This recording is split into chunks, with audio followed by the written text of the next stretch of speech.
तो दोस्तों देखते हैं एक कॉन्सेप्ट है हमारा लाइटिंग है बिलियन लाइफ्स। मतलब बिलियंस ऑफ लाइफ्स को हम लाइटिंग कर रहे हैं।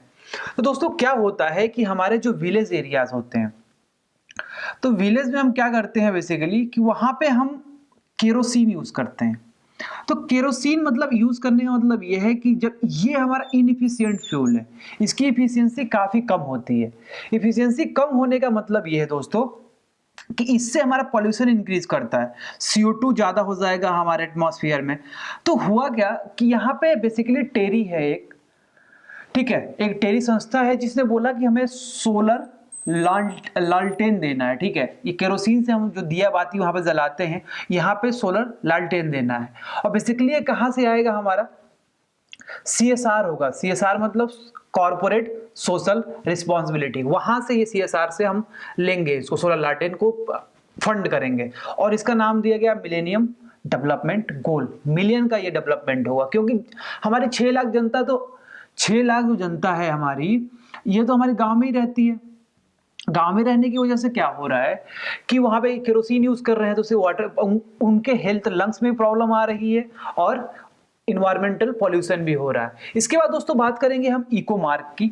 इसमें क्या है दोस्तों कि bureau of Indian standard for product ये क्या कर रहा है, इको मार्क देगा। इको मार्क अब किस चीज के लिए, ग्रीन के लिए, ग्रीन इको मार्क। ओके, कि कौन से हमारे प्रोडक्ट जो हैं बायोलॉजिकल डिग्रेडेबल हैं और ये प्रोडक्ट जो हैं हमारे इन्वायरमेंट को हार्म नहीं कर रहे हैं, तो इसलिए इसको क्या बोलते हैं, ग्रीन इको मार्क, जो bureau of Indian standard produce करता है, देता है। इसके बाद बात करेंगे दोस्तों, बहुत अच्छी बात है इलेक्ट्रिकल मोबिलिटी की, national mission for electrical mobility. दोस्तों बात यह है कि जो हमारा नाइट्रोजन निकल रहा है, ठीक है, नाइट्रोजन हमारा जो एटमॉस्फेयर में जा रहा है, CO2 निकल रहा है, कार्बन मोनोडाइऑक्साइड निकल रही है, तो ये क्यों हो रहा है, क्योंकि हम फॉसिल फ्यूल को जला रहे हैं, फॉसिल फ्यूल को पेट्रोलाइज यूज कर रहे हैं। तो अब मिशन ऐसा है कि इलेक्ट्रिकल मोबिलिटी है।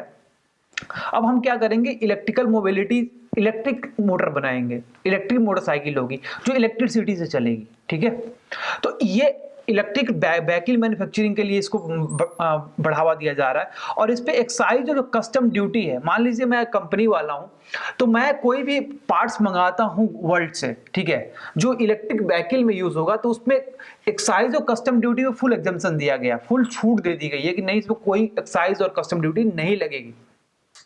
अब दोस्तों इलेक्ट्रिक व्हीकल बनाने में प्रॉब्लम्स क्या आ रही है, प्रॉब्लम्स ये आ रही है कि जो हमारी बैटरी की इफिशियंसी, ठीक है, बैटरी की इफिशियंसी हमें इंक्रीज करना पड़ेगा, इफिशियंसी इसकी काफी कम है।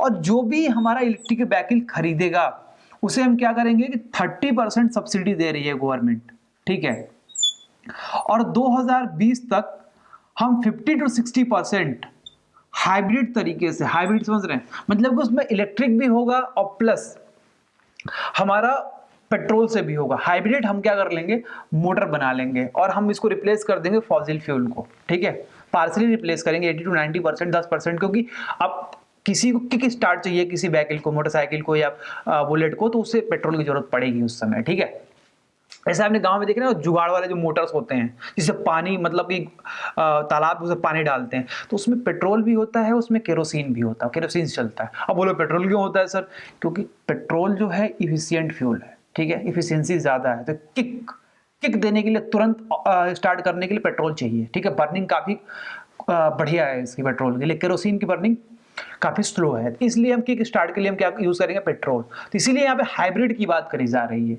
न कि केवल इलेक्ट्रिक। हाइब्रिड में क्या होगा, स्टार्ट करने के लिए हमें पेट्रोल तो लगाना ही पड़ेगा। अब दोस्तों क्या है कि हमारा एक प्रोजेक्ट चल रहा है, इंडो फ्रेंच प्रोजेक्ट चल रहा है, जो हमारी इफेक्टिव क्लाइमेट चेंज फार्मिंग करनी है। जो क्लाइमेट चेंज हो रहा है जैसे फार्मिंग करनी है, ठीक, क्लाइमेट चेंज हो रहा है, तो कैसे हम इफेक्टिव फार्मिंग करें। हो गया ना दोस्तों कि जो हमारा एग्रीकल्चर का सेक्टर है ये 14% ग्रीन हाउस गैस इमिशन कर रहा है, 14% कर रहा है। तो अब देखा जाए किस तरह से हम इफेक्टिव कर सकते हैं, और एग्रीकल्चर ही हमारा मीथेन का बहुत बड़ा सोर्स है, सबसे बड़ा सोर्स है। वहीं से हमारा नाइट्रोजन फर्टिलाइजर के फॉर्म में निकलता है और जाता है रिवर्स वाटर बॉडीज में, और वहां से यूट्रोफिकेशन करता है। तो इस सब चीजों को एक साथ रख के इंडो फ्रेंच प्रोजेक्ट, एक प्रोजेक्ट चल रहा है क्लाइमेट चेंज पे कैसे फार्मिंग करे जाए। और बेसिकली यहाँ पे इरिगेटेड एग्रीकल्चर पे बात करी जा रही है ज्यादातर, कि इरिगेशन को कैसे अच्छा बनाया जाए। जैसे यहाँ पे इंडिया में क्या है कि जो भी इरिगेशन हो रहा है हमारा, वो हमारा फ्लड इरिगेशन होता है। फ्लड इरिगेशन मतलब कि पूरा बाढ़ लगा देते हैं, लेकिन हमें क्या करना चाहिए, स्प्रिंकलर या ड्रिप इरिगेशन करना चाहिए। लेकिन स्प्रिंकलर और ड्रिप इरिगेशन में क्या हो रहा है कि इसका कॉस्ट काफी हाई आ रहा है, और जो पुअर किसान है इसको अफोर्ड नहीं कर सकते, लेकिन गवर्नमेंट हमारी इस पर सब्सिडी दे रही है। वन टाइम कॉस्ट आएगा, लेकिन बहुत सारी बचत हो जाएगी, हमारी प्रोडक्टिविटी भी इंक्रीज करेगी।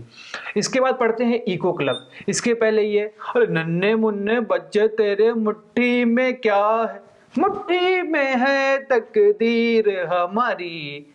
तो दोस्तों इको क्लब क्या है एग्जैक्टली? ये टीचर और स्टूडेंट का एक सिम्बायोसिस है, ठीक है। ये ग्लोबल लर्निंग और ऑब्जर्वेशन करते हैं, ये बेनिफिट टू द इन्वायरमेंट। तो इसमें क्या है, जो बच्चे छोटे छोटे हैं ना, जो स्टूडेंट हैं, ठीक है, ग्लोब के, पूरे ग्लोब के, मतलब ऑल ओवर वर्ल्ड के, ये कलेक्ट करते हैं डाटा को अबाउट वेरियस बेसिक इन्वायरमेंट, जो इन्वायरमेंट से रिलेटेड प्रॉब्लम आ रही है उस डाटा को कलेक्ट करते हैं, सर्वे करते हैं, उसकी पढ़ाई करते हैं, ठीक है। और ये world international science education program है, जिसको इंडिया ने ज्वाइन किया 2000 में, ठीक है। तो ये नन्हे मुन्ने बच्चे, क्योंकि ये बच्चे ही तो हैं जो संभालेंगे हमारे इन्वायरमेंट को। फ्यूचर तो यही है वर्ल्ड के। जो हमारे पूर्वज थे ये तो लालच में चले गए, जो हमारे वेस्टर्न कंट्रीज के थे, अब तो बच्चे ही हैं जो संभालेंगे इन चीजों को। तो दोस्तों ये रहा हमारा eco club. Thanks for watching, have a nice day.